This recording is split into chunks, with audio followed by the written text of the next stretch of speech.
26 मार्च 2003। अहमदाबाद शहर धीरे धीरे अपनी आंखें खोल रहा था। इससे पहले कि शहर अपनी पूरी रफ्तार पकड़ पाता, एक खबर से अचानक मानो शहर का चक्का जाम हो गया। शहर के लॉ गार्डन के ठीक बाहर एक कार में एक शख्स की लाश क्या मिली, शहर भर में हंगामा मच गया। हंगामा होना वाजिब भी था, क्योंकि ये लाश बीजेपी के कद्दावर नेता और गुजरात के पूर्व गृह मंत्री रहे हरेन पांड्या की थी। लाश को सबसे पहले पांड्या के सचिव रहे नीलेश भट्ट ने देखा। दरअसल हरेन पांड्या हर रोज मॉर्निंग वॉक के लिए जाया करते थे और वक्त पर लौट भी आते थे। लेकिन जब पांड्या उस दिन वक्त पर लौट कर नहीं आए तो घर वालों को फिक्र हुई और फिर परिवार ने पांड्या के सचिव नीलेश को फोन किया। नीलेश पांड्या को ढूंढते हुए लॉ गार्डन पहुंचे और वहां पांड्या की लाश एक कार में पड़ी मिली। पांड्या के जिस्म पर घाव के कई निशान थे। खासतौर पर गर्दन के बीचों बीच लगा निशान तो साफ नजर आ रहा था। नीलेश ने अहमदाबाद पुलिस को इत्तला दी और मौके पर पहुंची पुलिस पांड्या को अस्पताल लेकर गई। लेकिन तब तक पांड्या की मौत हो चुकी थी। पांड्या के कत्ल की खबर जैसे ही अहमदाबाद में फैली, कोहराम मच गया। बड़ी संख्या में पांड्या के समर्थक सड़क पर उतर आए। गुजरात बीजेपी के तमाम बड़े नेता भी अस्पताल पहुंच गए। सबकी जुबान पर केवल यही सवाल था कि आखिर हरेन पांड्या का कत्ल किसने किया, और वो भी इतनी आसानी से कि किसी को इसके बारे में पता तक नहीं चला। हैरान करने वाली बात यह थी कि पांड्या पर हमले की खबर सुबह से ही अहमदाबाद में चहलकदमी कर रही थी। इसके बावजूद पुलिस ने इस खबर के बारे में तस्दीक करने की कोई सहमत नहीं उठाई। कमाल की बात यह भी है कि करीब 9:30 बजे अहमदाबाद पुलिस के कंट्रोल रूम को यह कॉल की गई थी कि लॉ गार्डन में पांड्या पर हमला हुआ है। इसके बावजूद पुलिस को एसिल ब्रिज थाने से लॉ गार्डन का 10 मिनट का रास्ता तय करने में घंटे भर का वक्त लग गया। पुलिस और सरकार पर सवाल खड़े हो रहे थे और उसकी राजनीतिक वजह भी थी। शुरुआत से ही इस कत्ल में झोल नजर आ रहा था। पहले तो पांड्या पर अहमदाबाद में अलग अलग जगह हुए हमले की खबर, दूसरा पांड्या की लाश के पास से मिले मोबाइल फोन पर आने जाने वाले कॉल का रिकॉर्ड किसी ने डिलीट कर दिया था। लेकिन आखिर किसने ये काम किया?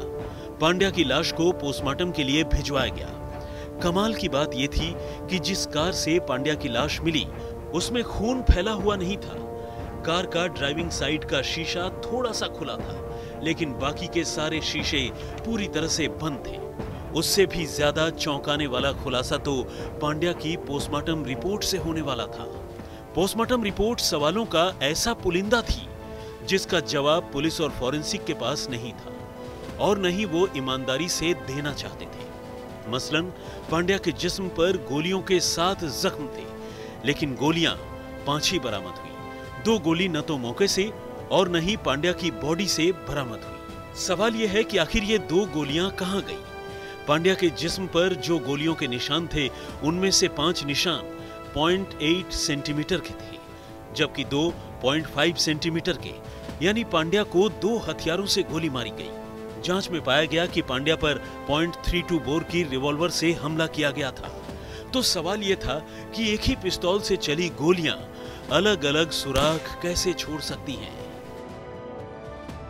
ये बात भी कम हैरान करने वाली नहीं थी कि 7 गोलियां मारने के बाद भी कार में से पुलिस को खून के निशान नहीं मिले।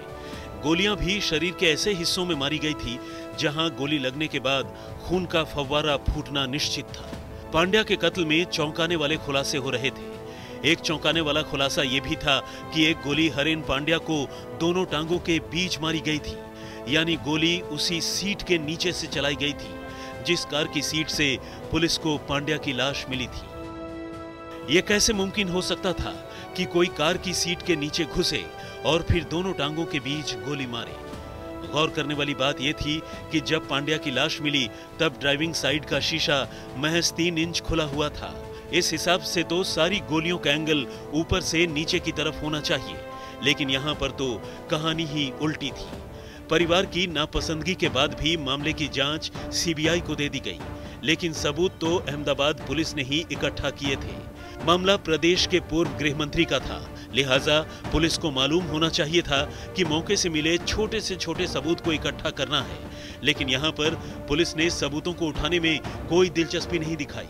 मसलन पांड्या के जूते जो अस्पताल ले जाते वक्त रास्ते से ही गायब हो गए, मौके की तस्वीरें नहीं ली गई थी जो केस में बेहद अहम साबित होती हैं, न ही गोलियों से निकला वो बारूद मौके से उठाया गया था।